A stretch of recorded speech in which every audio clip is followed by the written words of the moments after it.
Hai, Assalamualaikum. Perkenalkan, nama saya Winda Dirwana.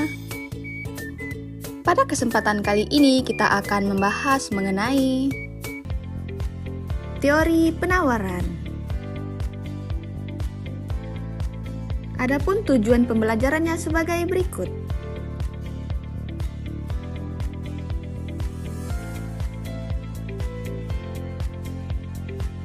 Tahukah Anda, hampir semua barang yang kita miliki diproduksi oleh pihak lain. Banyak peralatan dan juga pakaian yang kita miliki diproduksi dari berbagai daerah.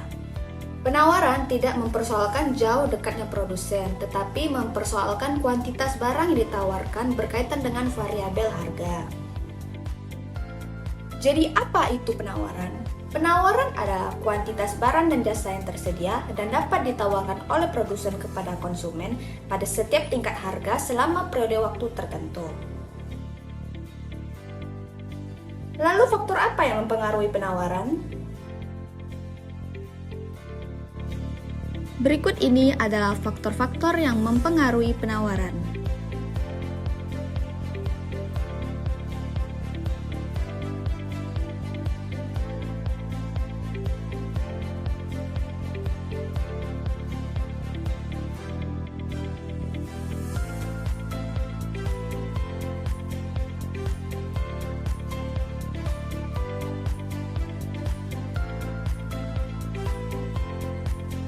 Selanjutnya, apa bunyi hukum penawaran? Harga dianggap mempermainkan peran yang sangat penting dan menjadi acuan dalam melakukan analisis penawaran. Mari kita simak contoh berikut ini. Pada tingkat harga 15.000 per kilogram, toko Always Fresh hanya bersedia menjual apel sebanyak 20 kg. Kemudian harga naik menjadi 20.000 per kilogram. Toko Always Fresh bersedia menambah penawarannya menjadi 30 kg, begitu seterusnya. Tiba-tiba, harga apel turun dari 15.000 menjadi 12.000 per kilogram. Pada tingkat harga yang rendah ini, toko Always Fresh hanya bersedia menjual sebanyak 30 kg. Pemilik toko berpikir bahwa lebih baik buah apel tersebut disimpan di lemari pendingin untuk dijual nanti ketika harga meningkat. Jadi, bunyi hukum dari penawaran adalah apabila harga suatu barang dan jasa menurun, maka jumlah kuantitas yang ditawarkan juga akan semakin menurun. Begitu sebaliknya, apabila harga suatu barang dan jasa meningkat, maka jumlah kuantitas yang ditawarkan juga meningkat. Konsep penawaran dalam perspektif ekonomi Islam. Adapun tujuan pembelajarannya sebagai berikut.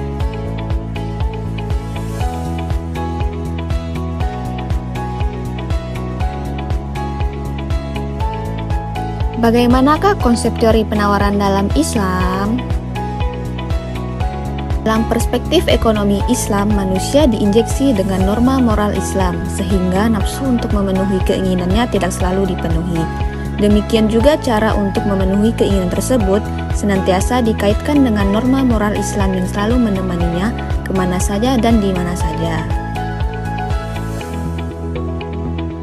Karena itu, semua barang dan jasa yang diproduksi dan ditawarkan ke pasar mencerminkan kebutuhan real dan sesuai dengan tujuan syariah itu sendiri. Membahas mengenai hukum penawaran Islam, kita harus kembali kepada secara penciptaan manusia. Bumi dan manusia tidak diciptakan pada saat yang sama. Bumi berevolusi sedemikian rupa sampai akhirnya dapat ditinggali oleh manusia. Hal ini tertuang dalam surat Ibrahim ayat 32. Yang berbunyi Bismillahirrahmanirrahim. Allahul ladzi khalaqas samawati wal arda wa anzala minas samaa'i ma'an fakhraja bihi minas samarati rizqan lakum wa sahhara lakumul fulka litajri fil bahri bi amri wa sahhara lakumul anhar. Shadaqallahul azim. Artinya, Allah lah yang telah menciptakan langit dan bumi dan menurunkan air hujan dari langit. Kemudian Dia mengeluarkan dengan air hujan itu berbagai buah-buahan menjadi rezeki untukmu. Dan Dia telah menundukkan bahtera bagimu supaya bahtera itu berlayar di lautan dengan kehendaknya. Dan Dia telah menundukkan pula bagimu sungai-sungai. Quran Surat Ibrahim ayat 32. Secara umum tidak banyak perbedaan antara teori penawaran konvensional dengan Islam. Hal itu dikaitkan dengan variabel atau faktor yang turut berpengaruh terhadap posisi penawaran, bahkan bentuk kurva secara umumnya pada hakikatnya sama. Jadi dapat disimpulkan, satu aspek penting yang memberikan suatu perbedaan dalam perspektif ini kemungkinan besar berasal dari landasan filosofi dan moralitas yang didasarkan pada premis nilai-nilai Islam. Baik, sekian, terima kasih. Assalamualaikum.